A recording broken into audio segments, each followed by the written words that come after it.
ça vous plairait de diminuer le niveau de frustration dans votre vie? Cette question et bien d'autres seront abordées dans Jouir de la vie de tous les jours.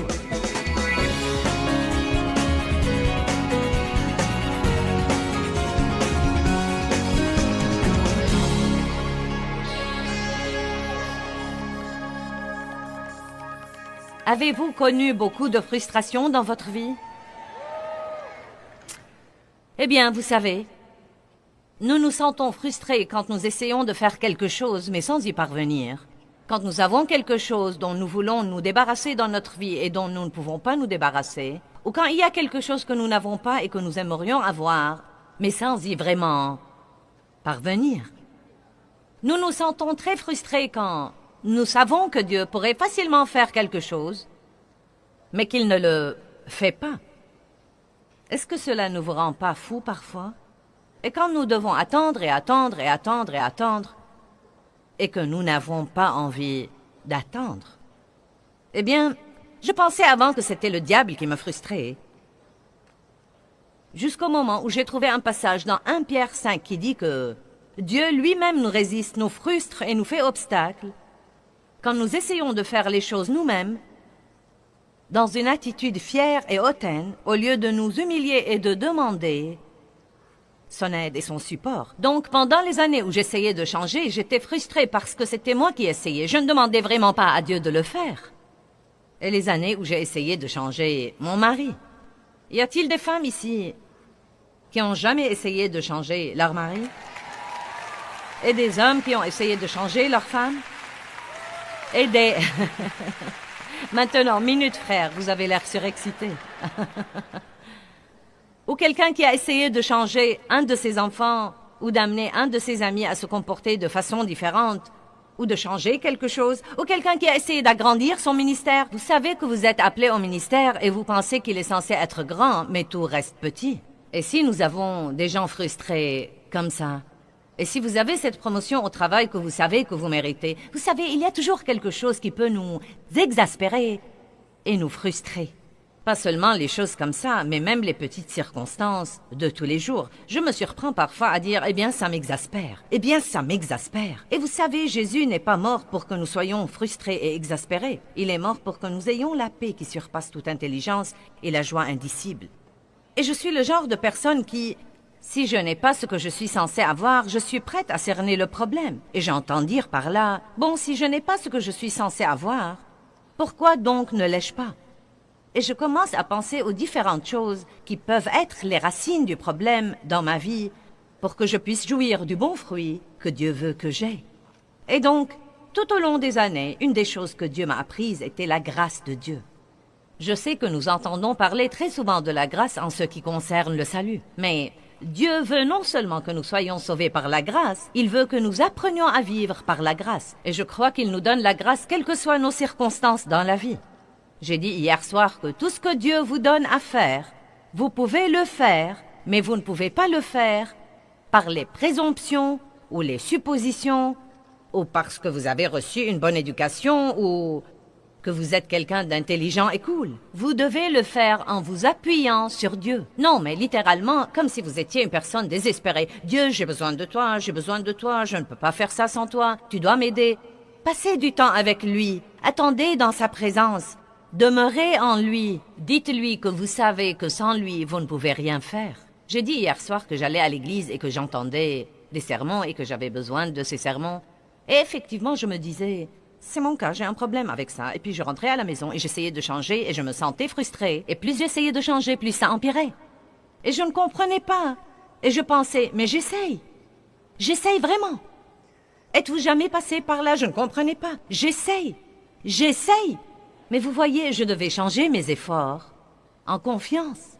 Maintenant, je ne dis pas de ne pas faire d'efforts. La Bible nous dit de faire des efforts, de prendre les promesses de Dieu et dit... ajouter la diligence et d'y ajouter les efforts. Mais croyez-moi, tout effort qui est en dehors du Saint-Esprit est un effort inutile et gaspillé. Si le Seigneur ne bâtit la maison, ceux qui la bâtissent y travaillent en vain. Le Seigneur participera avec nous et travaillera avec nous. Mais dès que nous essayons de nous détacher et de le tenir à l'écart, nous commençons à être frustrés. Car Dieu lui-même entrave et empêche notre victoire parce qu'il dit « Vous ne le ferez pas sans moi ». Il y a une chose que Dieu ne donnera pas à un autre, et c'est sa gloire. Donc la grâce est non seulement la puissance pour nous sauver,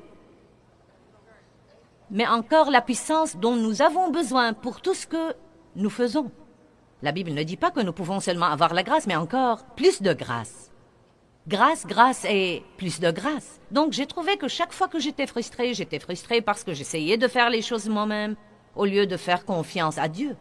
Quand vous faites confiance à Dieu, vous entrez dans son repos. Tous ceux qui croient entrent dans le repos de Dieu.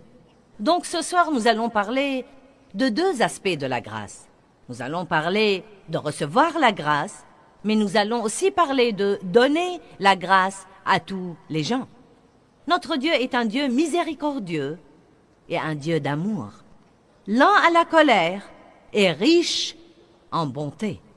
C'est ce que dit la parole. Et ce qui apporte finalement la guérison dans notre vie, c'est que Dieu ne renonce pas à nous, mais il reste avec nous, et il reste avec nous, et il reste avec nous, et il nous pardonne, et il nous pardonne, et il nous pardonne. Et petit à petit, petit à petit, petit à petit, ça a l'air de prendre longtemps, mais petit à petit, de gloire en gloire, nous nous améliorons un petit peu, et encore un petit peu, et encore un petit peu. Eh bien, tout ce que Dieu nous donne, il s'attend à ce que nous le donnions aux autres. J'ai une nouvelle expression que Dieu m'a mise au cœur. Elle n'est pas très difficile, mais elle est juste. À vous et à travers vous.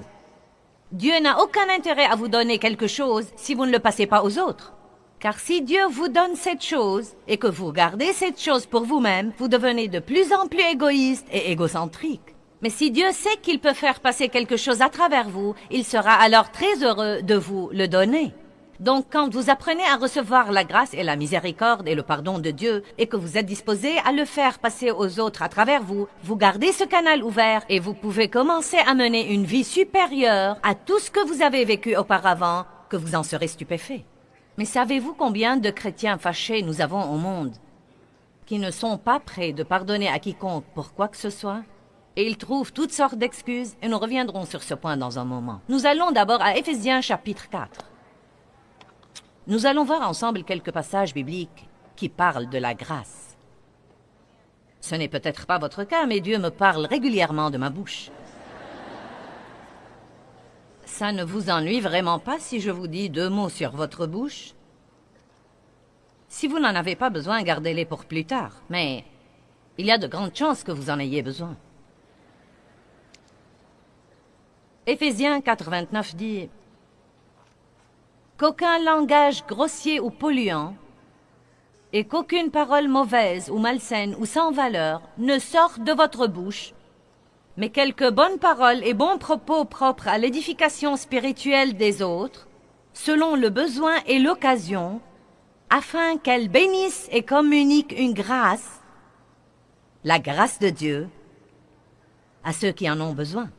Nous pouvons aussi dire, afin qu'elles donnent la force à ceux qui en ont besoin. Maintenant, prenons juste une situation pratique de tous les jours. Dans nos relations avec les autres, nous voyons très facilement ce qui ne va pas chez eux et nous voyons ce qu'ils devaient changer, n'est-ce pas? Qui n'a aucun problème à voir ce qui ne va pas chez les autres? Allez, vous vous asseyez là-bas et vous faites les spirituels, n'est-ce pas?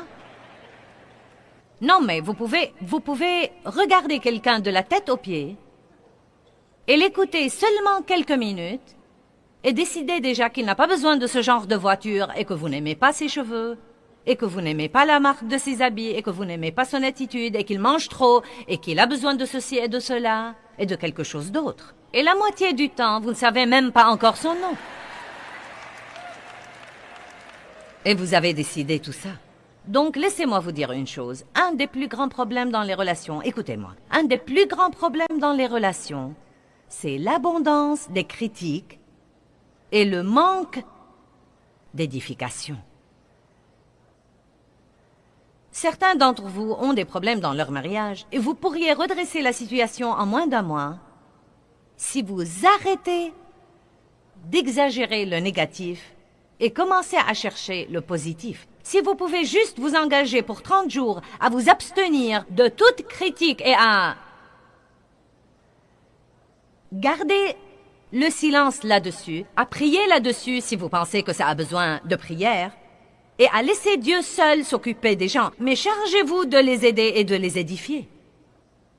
Chaque fois que vous voyez quelque chose et que vous pensez que vous pourriez le critiquer, trouvez quelque chose d'autre que vous pourriez louer. Et au lieu de prononcer la critique, faites le compliment. Et voilà ce que Dieu me montre de plus en plus. Chaque fois que nous essayons de critiquer quelqu'un, critiquer les autres, c'est je dois leur dire ce qu'ils ont fait de mauvais, je dois leur dire ce qu'ils ont fait de mauvais. Êtes-vous le genre de personne qui ne peut rien laisser passer?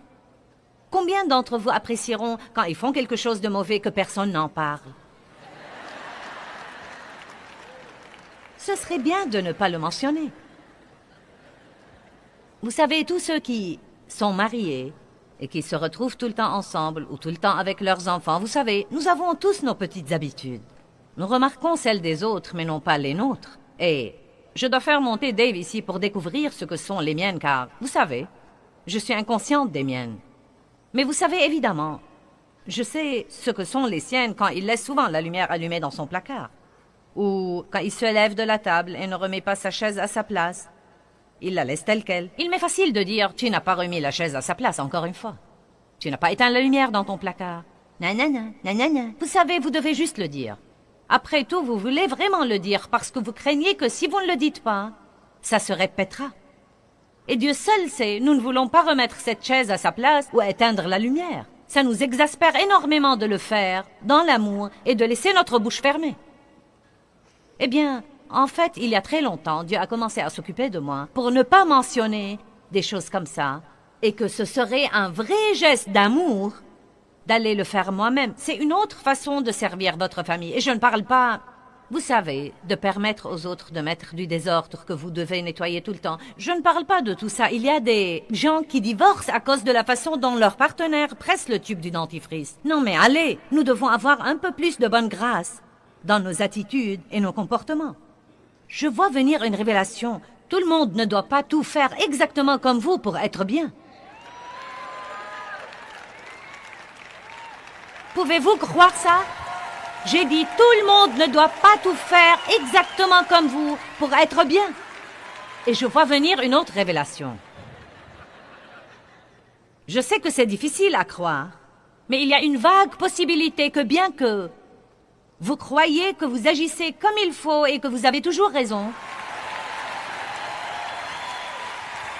il y a de très rares occasions où vous pourriez avoir tort.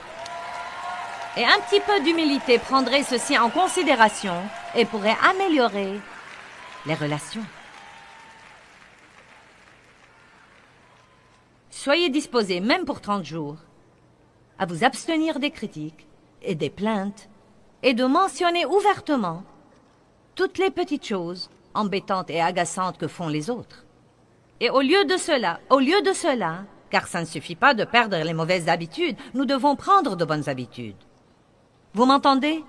Je crois que Dieu procède par un principe de remplacement. Vous savez, la Bible dit qu'on peut chasser un démon de quelqu'un, mais que si la maison est vide, 7 autres démons viendront et ce sera pire qu'avant. Eh bien, donc, ça ne suffit pas d'arrêter de faire ce qu'il ne faut pas. Vous devez commencer à faire ce qu'il faut. Et quand vous commencez à faire ce qu'il faut, vous commencerez à avoir des changements dans votre vie. Je pense parfois que nous nous disciplinons pour arrêter de faire ce qu'il ne faut pas pour quelque temps, et nous ne comprenons pas pourquoi nous n'obtenons pas de grands résultats et ce que nous ne faisons pas, ce qu'il faut. Dieu s'est occupé de moi dans les années 70 pour ne pas être négative, car j'ai grandi dans une maison très négative. Et on m'a appris à être négative. On me disait, ne t'attends pas à ce que quelque chose de bien t'arrive pour que tu ne sois pas vexé quand ça n'arrive pas. Tu ne peux pas faire confiance à personne, donc évite tout le monde en tout cas. Eh bien mince alors, j'avais une mauvaise attitude qui ne me quittait pas. Puis j'ai commencé à voir dans la parole que ce n'était pas ce que Dieu voulait. Et il a commencé à me montrer que ça diffusait un tas de mauvais trucs dans ma vie et que je devais cesser d'être négative. J'ai fait de gros efforts et j'ai cru que je m'améliorais. Je ne disais presque plus de trucs négatifs. Et un jour, j'ai commencé à murmurer au Seigneur quelque chose comme « Eh bien, tu sais Dieu, je fais de gros efforts et je ne suis plus négative, mais rien n'a vraiment changé. » Il m'a dit « Tu as cessé d'être négative, mais tu n'as pas commencé à être positive. » Et c'est à ce moment-là que Dieu m'a appris la puissance de confesser la parole à voix haute. Et ça ne suffit pas du tout d'arrêter de faire ce qu'il ne faut pas, Vous devez commencer à faire ce qu'il faut. Donc n'arrêtez pas seulement de faire des remarques et de murmurer et de vous plaindre et de tout critiquer. Mais maintenant, écoutez-moi. Faites un effort supplémentaire et essayez de faire un compliment.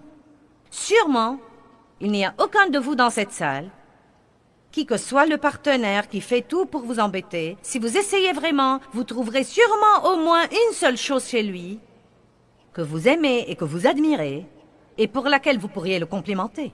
Combien d'entre vous comprennent ce que je dis ce soir? Croyez-vous que si vous changez juste ça, eh bien, il ne m'encourage jamais. Et c'est reparti autour de la montagne, encore une fois, parce que quelqu'un attend toujours que quelqu'un d'autre fasse ce qu'il faut. Si vous voulez avoir la victoire dans votre vie, écoutez, vous devez être prêt à faire ce qu'il faut longtemps avant de commencer à obtenir un bon résultat. Et vous devez être prêt à faire ce qu'il faut plusieurs fois avec les autres. Traitez-les comme il faut quand ils ne vous traitent pas comme il faut. Marchez dans l'amour avec eux avant qu'ils ne marchent dans l'amour avec vous. Et croyez-moi, beaucoup de ces gens ne savent même pas faire ce qu'il faut parce qu'ils n'ont jamais eu un modèle dans leur vie. Et donc, nous ne devons pas tellement prêcher les gens, nous devons leur montrer Jésus comme modèle et ils commenceront à réagir en faisant la même chose. Amen. Regardons ce passage encore une fois. Qu'aucun langage grossier ou polluant et qu'aucune parole mauvaise ou malsaine ou sans valeur ne sorte de votre bouche. Oula. Vous savez, je dois admettre que si je me débarrasse de toutes mes conversations vaines, je serai plutôt silencieuse. Car vous savez, vain ne veut pas dire mauvais. La définition de vain, c'est inutile. Les trucs que nous disons, qui ne profitent à personne, qui n'édifient personne et qui n'instruisent personne, ils sont juste inutiles. Mais le seul langage qui devrait sortir de notre bouche est celui qui est bon et qui aide vraiment les autres, qui les aide en cours de route, et selon le besoin et l'occasion, afin qu'elles bénissent et communiquent une grâce. Vous voyez, voilà ce que je pense. C'est comme ça que j'ai vu les choses. Et vraiment, dans les 2 derniers jours, Dieu m'a éclairé sur ce passage. Si j'ai une relation avec quelqu'un et qu'il a un défaut qui m'embête vraiment, chaque fois que je dis quelque chose là-dessus, ça l'affaiblit et l'empêche de changer et le démoralise davantage. Mais si je le complimente sur un autre plan, ça lui donne la puissance et la force pour se sentir à l'aise et encouragé pour essayer de remédier aux défauts. Combien d'entre vous comprennent ça? Si vous voulez, je vais répéter. Écoutez ça.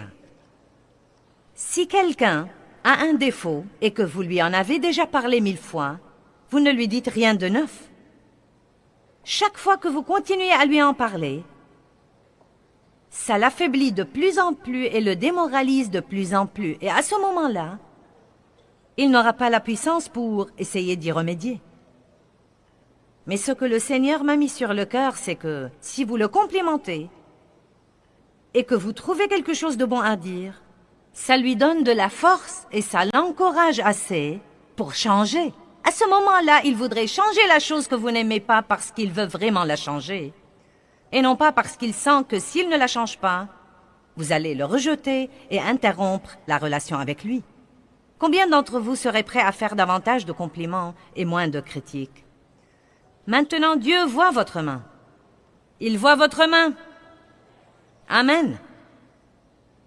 Galates 6:1. Frères, si un homme vient à être surpris en quelque faute ou en quelque péché, vous qui êtes spirituels, et je suis sûre que certains disent maintenant, « Oh oui, c'est moi, c'est moi. »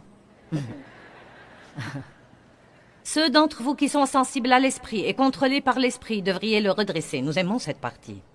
Et le rétablir et le réintégrer, mais vous devez le faire sans superficialité et en toute douceur. Prenez garde à vous-même de peur que vous ne soyez aussi tentés.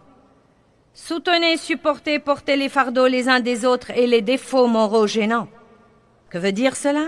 Qu'il va falloir supporter quelques trucs. Amen. Vous les mecs, vous n'avez pas l'air enthousiasmés. Dites, il va falloir supporter quelques trucs. Vous devez les accepter en tant que tels et aller de l'avant. Et si nous faisons ça, nous accomplissons parfaitement la loi de Christ et qui est en fait la loi de l'amour. Ensuite, le verset 3 est bon. Si quelqu'un pense être quelque chose ou trop important pour condescendre à se charger du fardeau de quelqu'un d'autre, quoi qu'il ne soit rien en fait, sauf dans sa propre estimation, il s'abuse et se trompe et se fait des illusions. Puis il dit que chacun examine sa propre conduite et ne s'inquiète pas de ce que font tous les autres et la vie sera bien meilleure. Eh bien, évidemment, si nous voulons avoir de bonnes relations avec des gens qui ont des défauts, et je ne pense pas que quiconque ait déjà trouvé un partenaire qui est complètement parfait, n'est-ce pas? Et si vous cherchez l'église parfaite, quand vous y serez, vous la gâcherez.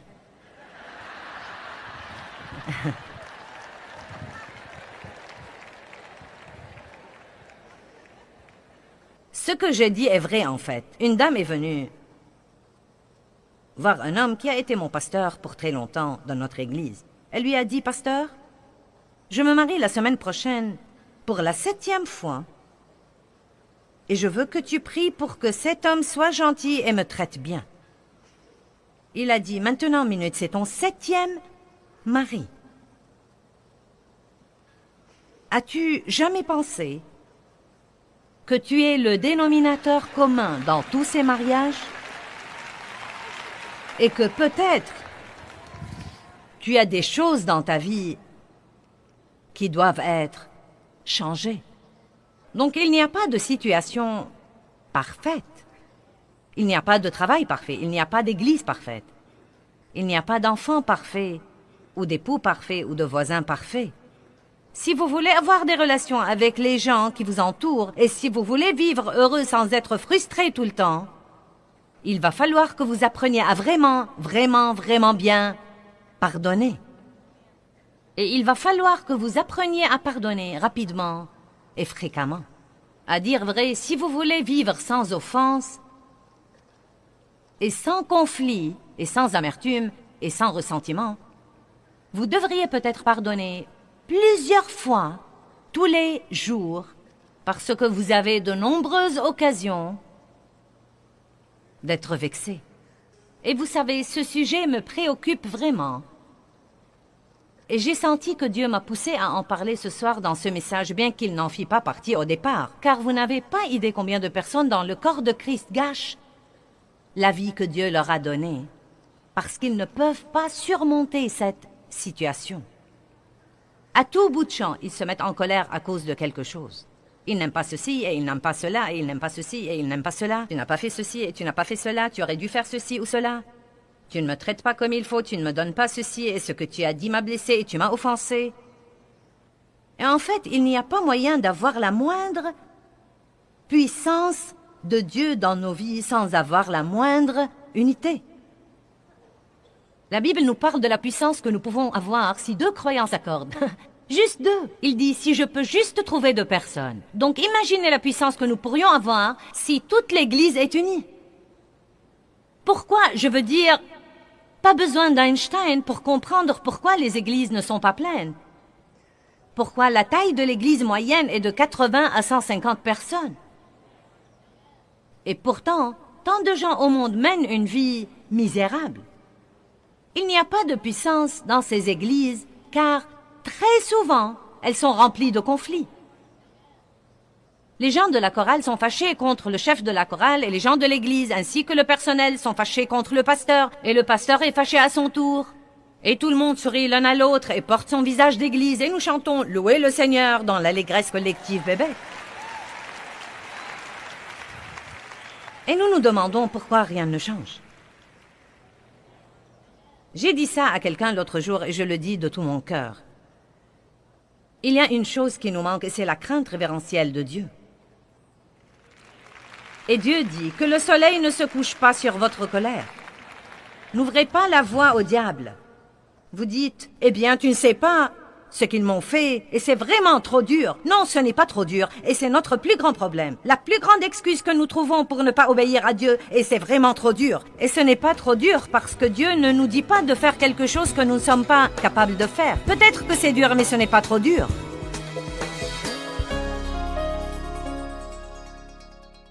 Eh bien, mes amis, la grâce de Dieu est sans aucun doute un don de Dieu gratuit et puissant que tout croyant dans le corps de Christ peut recevoir pour tous les aspects de sa vie. Une fois reçue, la grâce peut passer à travers vous aux autres personnes qui en ont besoin. Vous devez vraiment comprendre la grâce si vous voulez passer votre vie sans frustration.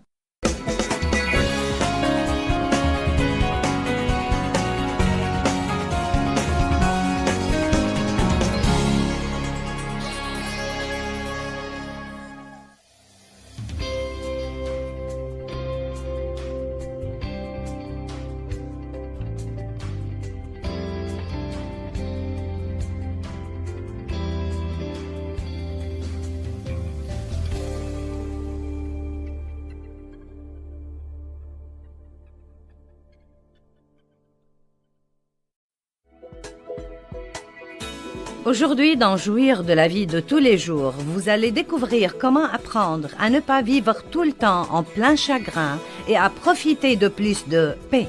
Restez donc à l'écoute pour l'émission d'aujourd'hui.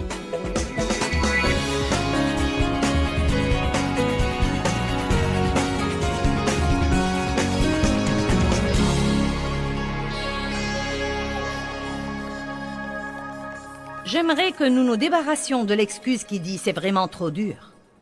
Je crois qu'il nous est impossible de comprendre combien de choses nous gâchons dans nos vies parce que nous nous sommes complètement convaincus que c'est vraiment trop dur et que nous n'y pouvons rien.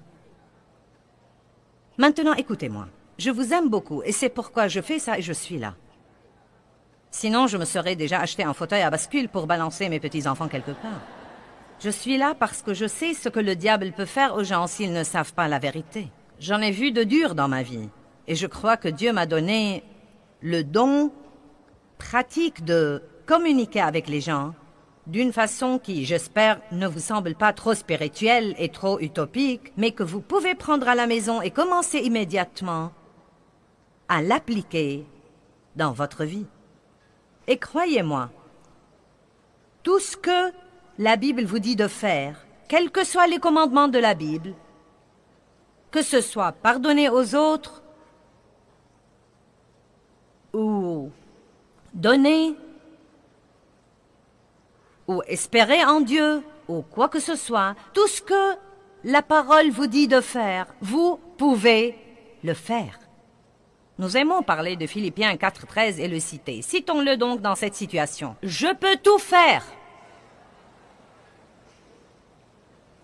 Nous l'utilisons non seulement quand nous voulons bâtir un ministère mondial. Oui, je peux faire ça, je veux marcher sur la mer, je veux être un homme ou une femme de foi.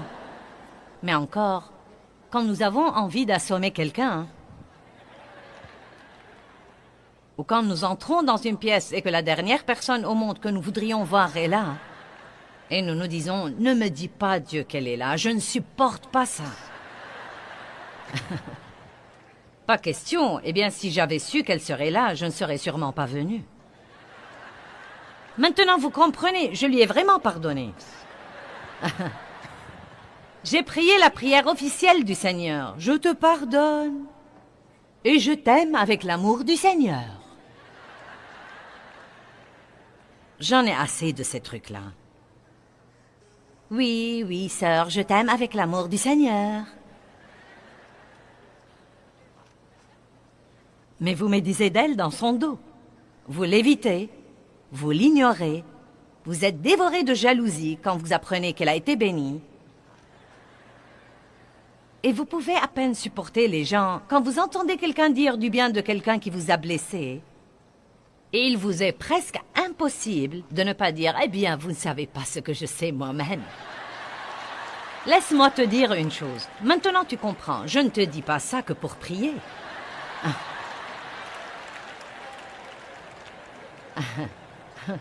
Non, mais vraiment. Je veux juste que tu pries. Laissez-moi vous dire une chose. Si vous ne saviez pas qu'elle allait venir à la fête, et que Dieu vous y a pris, c'est un coup monté. Et vous feriez mieux de vous approcher,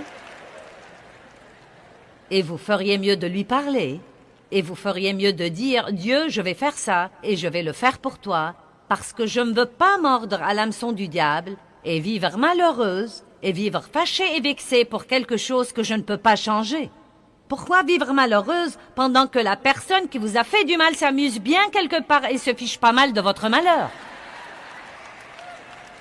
Tout ce que vous faites maintenant, c'est que vous jouez son jeu. Avez-vous jamais remarqué comment les gens viennent parfois gâcher votre vie puis reprennent la leur tout simplement? Et vous êtes égaré quelque part comme une épave de train, vous savez. Vous devez prendre une décision. Tu ne vas pas me faire ça. Tu ne vas pas me faire ça.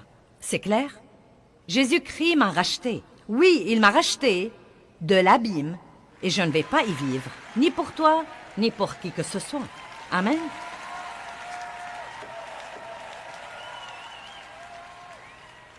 Vous savez, je crois qu'être susceptible et facilement offensé est une mauvaise tendance.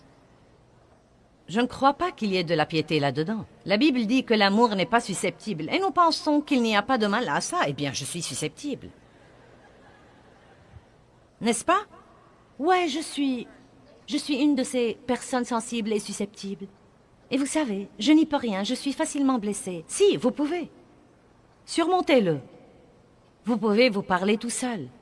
Et vous pouvez, s'il le faut, tapisser le mur de votre chambre, de verser sur la paix et les conflits et l'unité et le pardon et l'amour. Combattez avec la parole de Dieu. Jacques chapitre 4, verset 6 m'a été d'un grand secours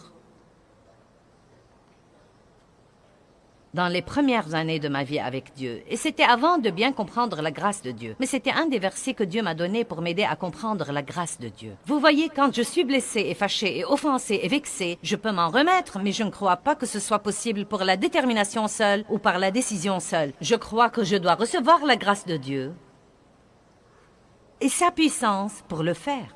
C'est pourquoi Hébreux 12, 15 dit « Faites attention les uns aux autres, prenez garde et veillez à ce que nul ne se prive de la grâce de Dieu, à ce que nul ne permette à la racine d'amertume et de ressentiment de s'enraciner en lui. » Donc il dit essentiellement, si je sais que quelqu'un vous a blessé depuis déjà une semaine et vous ne vous en remettez pas, et que vous en parlez toujours et que ça vous pose un problème, je devrais peut-être vous aider un petit peu dans votre vie spirituelle en vous encourageant à passer du temps avec Dieu pour recevoir assez de grâce, pour vous en remettre et aller de l'avant. Eh bien, j'ai lutté avec beaucoup de choses, et j'ai essayé de pardonner, et j'ai essayé d'être gentille, et j'ai essayé de me taire, et j'ai essayé d'avoir de bonnes pensées, et j'ai essayé, et j'ai essayé, et j'ai essayé. Et je suis finalement tombée sur Jacques chapitre 4, à partir du premier verset, d'où viennent les luttes et les querelles parmi vous. D'où proviennent les luttes et les querelles? N'est-ce pas de vos passions qui combattent toujours dans vos membres? Vous êtes jaloux et vous convoitez ce qu'ont les autres, et vous ne possédez pas. Et alors vous devenez meurtrier, car haïr est un meurtre pour vos cœurs. Wow! Qui peut dire wow? Vous avez d'ardents désirs et vous ne pouvez pas obtenir. Vous contestez donc et vous faites la guerre. Arrêtez-nous là pour un instant. Il dit, pourquoi toutes ces disputes, ces conflits, ces querelles, ces désaccords? Pourquoi ceux qui ont le Christ comme sauveur ne sont-ils pas heureux? Pourquoi ne marchent-ils pas dans l'amour? Pourquoi ne sont-ils pas contents? Et il dit, voici ce dont il s'agit. Il y a tous ces trucs que vous voulez et que vous n'avez pas. Et vous êtes jaloux de ceux qui les ont. Vous enviez ceux qui ont ce que vous voulez. Soyons honnêtes. Nous voyons la beauté des autres et nous leur envions leur beauté, et nous leur envions leurs cheveux, et nous leur envions leur voiture. Et nous leur envions leur ministère, et c'est une chose après l'autre. Nous leur envions leur liberté, nous leur envions leur vie de prière. Allez, je ne me parle pas toute seule. Et nous voulons ce que les autres ont. Et donc nous avons tous ces trucs qui se passent à l'intérieur de nous, et parfois nous ne pouvons même pas les aimer, parce qu'ils ont ce que nous voulons. Amen? Et bon sang, j'avais beaucoup de ces conflits dans ma vie. Et le désarroi et le chagrin et la susceptibilité. Et écoutez ce qu'il dit. Vous n'avez pas parce que vous ne demandez pas.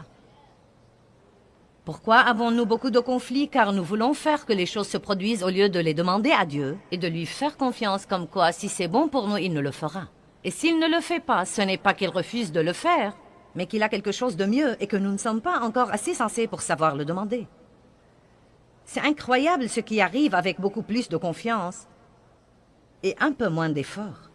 Puis il dit là, et c'est plutôt long et détaillé et je ne veux pas prendre trop de temps, mais il dit que vous ressemblez plutôt à des femmes infidèles. Vous avez une grande relation avec le monde et vous ne passez pas assez de temps avec Dieu. Et il dit que c'est une mauvaise tendance. Puis dans le verset 6, et ce verset a changé ma vie, mais il nous donne une plus grande grâce. La puissance du Saint-Esprit.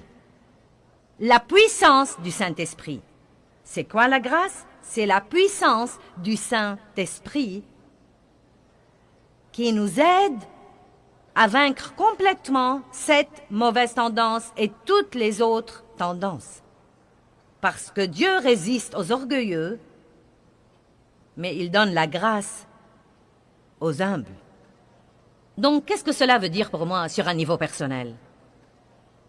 Si je suis envieuse et jalouse et que je ne devrais pas l'être, je devrais passer du temps avec Dieu pour recevoir la grâce dont j'ai besoin, pour me débarrasser des tendances. Je ne m'en débarrasse pas seulement, je ne me sens pas simplement coupable car je l'ai. Mais je consacre un temps, que ce soit 5 minutes dans la salle de bain ou 1 heure dans mon cabinet de prière.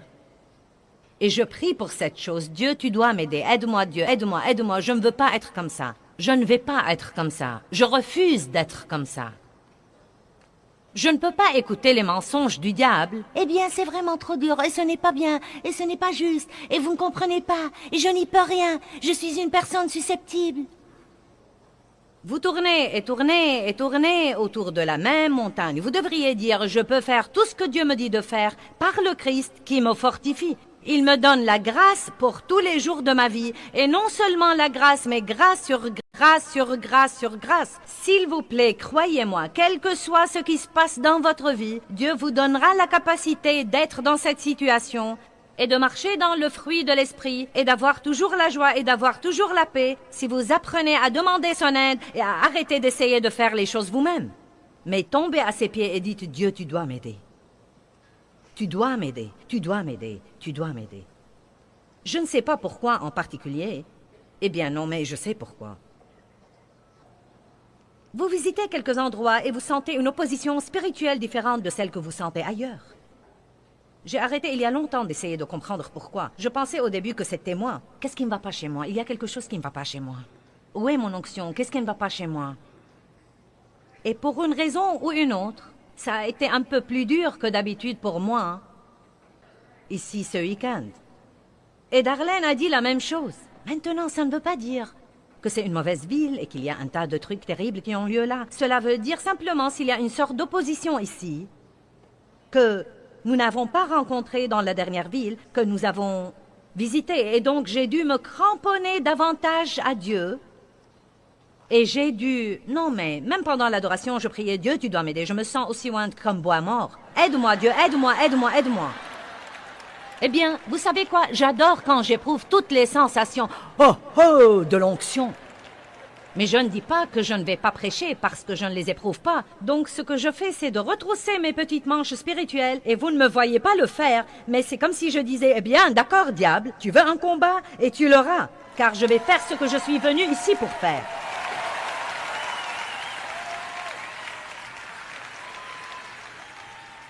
Et j'ai fait ça assez longtemps. Et vous savez, Darlene et moi avons déjà assez voyagé ensemble. Non, mais ça se voit quand elle le fait. C'est comme, d'accord, tu veux une bataille? Allons-y.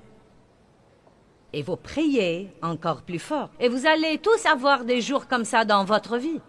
Et laissez-moi vous dire ce qui arrive. En un temps pareil, je suis un peu plus susceptible. C'est plus facile de blesser mes sentiments. Donc le diable lance cette petite chose contre moi pour faire empirer les choses.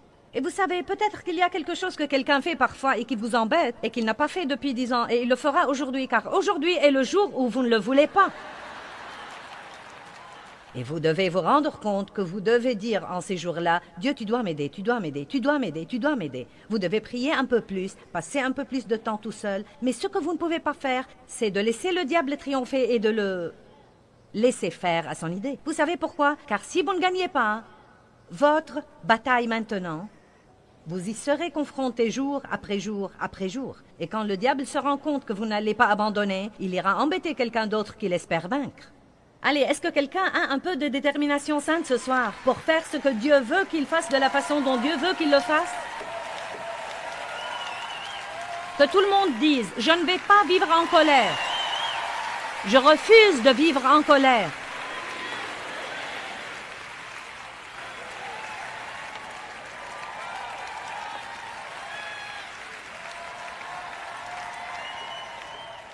La prochaine fois que quelqu'un vous blesse et qu'il vous semble que vous ne pouvez pas vous en remettre, je parle sérieusement. Isolez-vous quelque part et dites à Dieu, « Dieu, je ne sortirai pas d'ici avant que tu ne me donnes la grâce de sortir et de traiter cette personne de la façon dont tu la traiterais ou de la façon dont tu me traiterais quand je te décevrais. » Allez, Dieu est miséricordieux et compatissant, lent à la colère, et plein de bonté. Et oh, nous en sommes avides. Donne-moi ça, Dieu, à moi, à moi, à moi, à moi. Et qu'en dites-vous de à travers vous, à travers vous, à travers vous? Est-ce que quelqu'un comprend ce soir?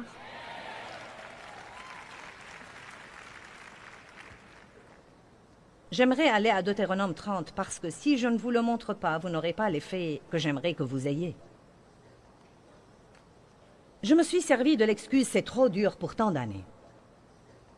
En fait, je ne sais pas si vous le savez ou pas, mais c'est une des plus grandes excuses des gens. C'est vraiment trop dur.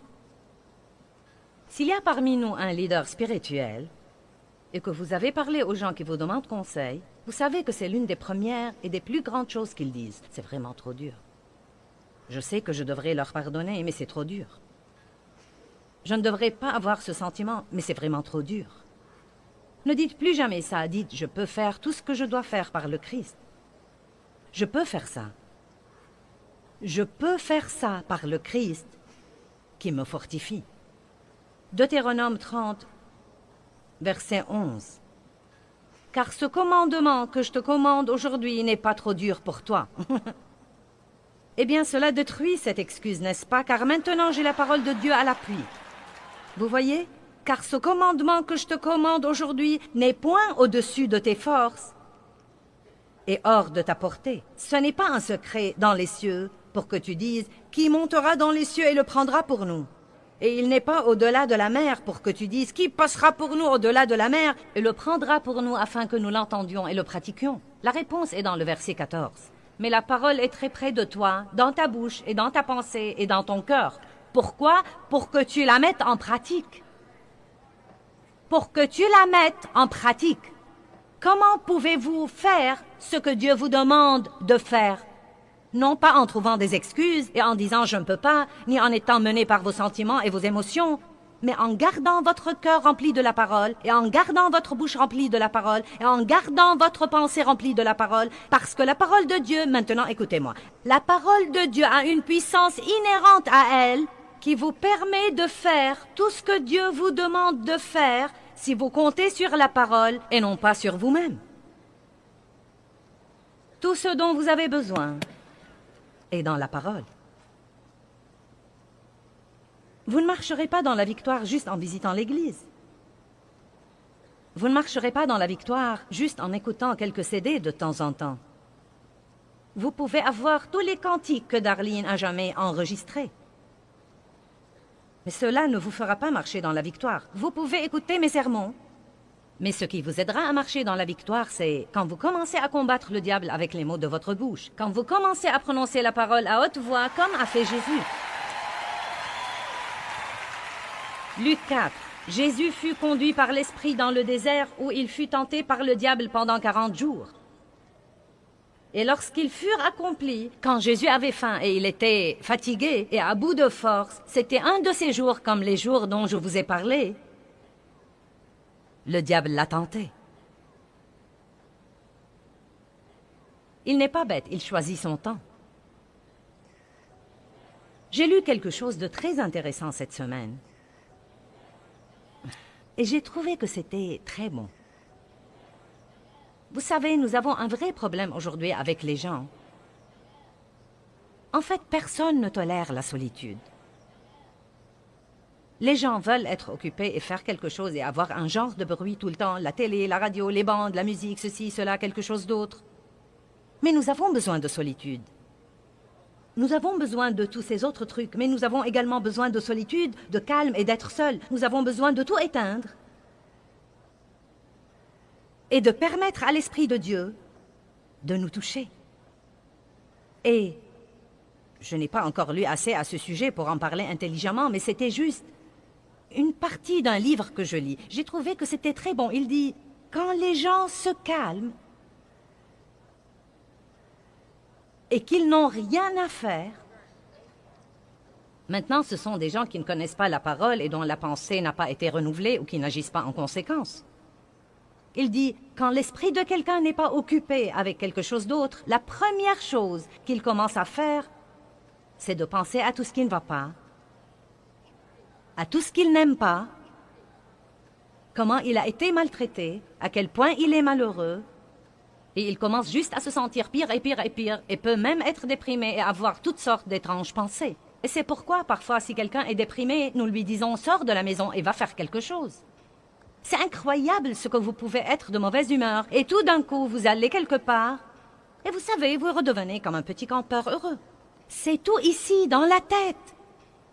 C'est ce que nous font nos pensées. Ce n'est pas étonnant que la Bible dise de méditer la parole de Dieu jour et nuit. Cela ne veut pas dire que vous ne pouvez pas penser à autre chose, mais que vous devez passer du temps à méditer la parole et à tourner et retourner ces versets dans votre esprit. Si vous êtes une personne susceptible, ne dites pas 400 fois par semaine « je suis susceptible ».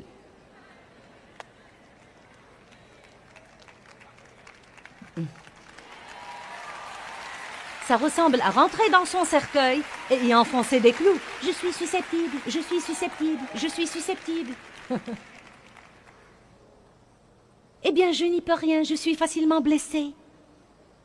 Vous savez, je sais que je devrais pouvoir leur pardonner, mais ce qu'ils ont fait n'est pas bien, et je n'y peux rien, ce n'est pas bien.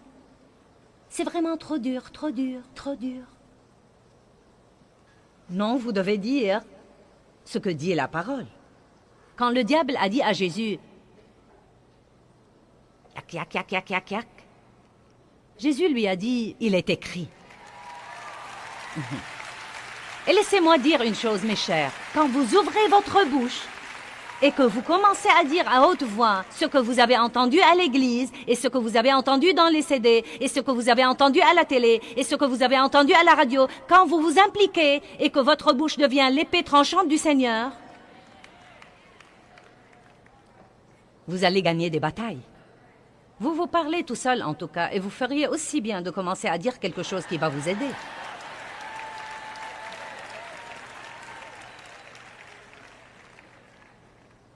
Eh bien, je ne comprends pas la méditation, je ne sais pas si je peux faire ça. Eh bien, savez-vous vous inquiéter? C'est de la méditation. Quand vous vous inquiétez, vous méditez sur le négatif. Et vous savez, nous craignons la méditation parce que nous entendons dire qu'elle est liée aux religions de l'Est et au Nouvel Âge. Vous savez, quelqu'un m'a posé une question. Dernièrement, nous recevons ces petites questions demandées à Joyce auxquelles je réponds. Et l'une d'elles était, vous savez, et la méditation alors? Certains disent de la pratiquer, d'autres disent de s'en éloigner. J'en ai plutôt peur. Que dit la Bible à ce propos? Eh bien, elle nous dit de la pratiquer.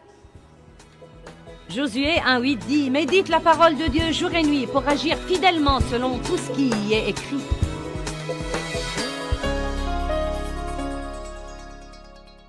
Eh bien, mes amis, la grâce de Dieu est sans aucun doute un don de Dieu gratuit et puissant que tout croyant dans le corps de Christ peut recevoir pour tous les aspects de sa vie.